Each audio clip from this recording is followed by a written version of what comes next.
ಡಿ.ಕೆ. ಶಿವಕುಮಾರ್ ಎಂಬ ಹೆಸರಿನಾದ ನಾನು ಕಾನೂನು ಮೂಲಕ ಸ್ಥಾಪಿತವಾದ ಭಾರತದ ಸಂವಿಧಾನ ವಿಷಯದಲ್ಲಿ ನಿಜವಾದ ಶ್ರದ್ಧೆ ಮತ್ತು ನಿಷ್ಠೆಯನ್ನು ಹೊಂದಿರುತ್ತೇನೆಂದು ನಾನು ಭಾರತದ ಸಾರ್ವಭೌಮತ್ವವನ್ನು ಮತ್ತು ಅಖಂಡತೆಯನ್ನು ಎತ್ತಿ ಹಿಡಿಯುತ್ತೇನೆಂದು ಮತ್ತು ಕರ್ನಾಟಕ ರಾಜ್ಯದ ಮುಖ್ಯಮಂತ್ರಿಯಾಗಿ ನನ್ನ ಕರ್ತವ್ಯವನ್ನು ಶ್ರದ್ಧಾಪೂರ್ವಕವಾಗಿ ಮತ್ತು ಅಂತಃಕರಣಪೂರ್ವಕವಾಗಿ ನಿರ್ವಹಿಸುತ್ತೇನೆಂದು ಭಯ ಅಥವಾ ಪಕ್ಷಾತೀತವಲ್ಲದೆ ರಾಗ ದ್ವೇಷವಿಲ್ಲದೆ ಎಲ್ಲ ಬಗೆಯ ಜನರಿಗೆ ಸಂವಿಧಾನಕ್ಕೆ ಮತ್ತು ಕಾನೂನಿಗೆ ಅನುಸಾರವಾಗಿ ನ್ಯಾಯಯುತವಾಗಿ ಮಾಡುತ್ತೇನೆಂದು ನನ್ನ ಅಜ್ಜ ಗಂಗಾಧರಜ್ಜನ ಹೆಸರಿನಲ್ಲಿ ಪ್ರಮಾಣ ಮಾಡುತ್ತೇನೆ.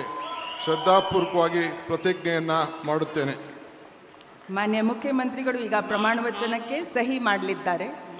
ನಾನು ಡಿ.ಕೆ. ಶಿವಕುಮಾರ್ ಎಂಬ ಹೆಸರಾದ ನಾನು ಕರ್ನಾಟಕ ರಾಜ್ಯದ ಮುಖ್ಯಮಂತ್ರಿಯಾಗಿ ನನ್ನ ಪರ್ಯಾಲೋಚನೆಗೆ ತರಲಾಗುವ ಅಥವಾ ನನಗೆ ತಿಳಿಯದೇ ಬರುವ ಯಾವುದೇ ವಿಷಯವನ್ನು ರಾಜ್ಯದ ಮುಖ್ಯಮಂತ್ರಿಯಾಗಿ ನನ್ನ ಕರ್ತವ್ಯವನ್ನು ಮುಕ್ತ ನಿರ್ವಹಣೆಯ ಅಗತ್ಯವಾಗುವುದೆಂದು ಸಂದರ್ಭದಲ್ಲಿ ಅಲ್ಲದೆ ಅನಾತ್ಯ ಯಾರೇ ವ್ಯಕ್ತಿಗೆ ಅಥವಾ ವ್ಯಕ್ತಿಗಳಿಗೆ ಪ್ರತ್ಯೇಕವಾಗಿ ಅಥವಾ ಪರೋಕ್ಷವಾಗಿ ತಿಳಿಸುವುದಿಲ್ಲ ಅಥವಾ ಬಹಿರಂಗಪಡಿಸುವುದಿಲ್ಲ ಎಂದು ನನ್ನ ಅಜ್ಜನ ವೀರ ಗಂಗಾಧರ ಅಜ್ಜರ ಹೆಸರಿನಲ್ಲಿ ಪ್ರಮಾಣ ಮಾಡುತ್ತೇನೆ. ಶ್ರದ್ಧಾಪೂರ್ವಕವಾಗಿ ಪ್ರತಿಜ್ಞೆಯನ್ನು ಮಾಡುತ್ತೇನೆ.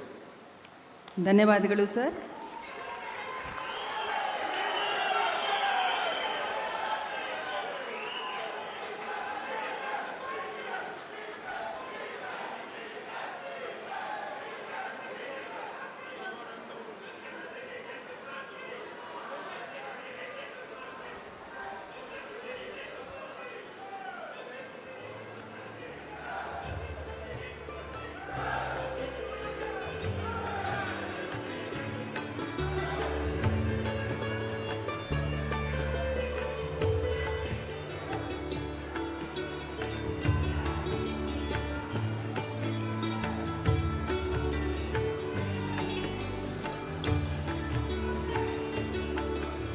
ಮಾನ್ಯ ಮುಖ್ಯಮಂತ್ರಿಗಳಿಗೆ ಹೂಗುಚ್ಛೆಯನ್ನು ನೀಡುವ ಮುಖಾಂತರ ಮಾನ್ಯ ರಾಜ್ಯಪಾಲರು ಅಭಿನಂದಿಸಲಿದ್ದಾರೆ. ಚಪ್ಪಾಳೆಯೊಂದಿಗೆ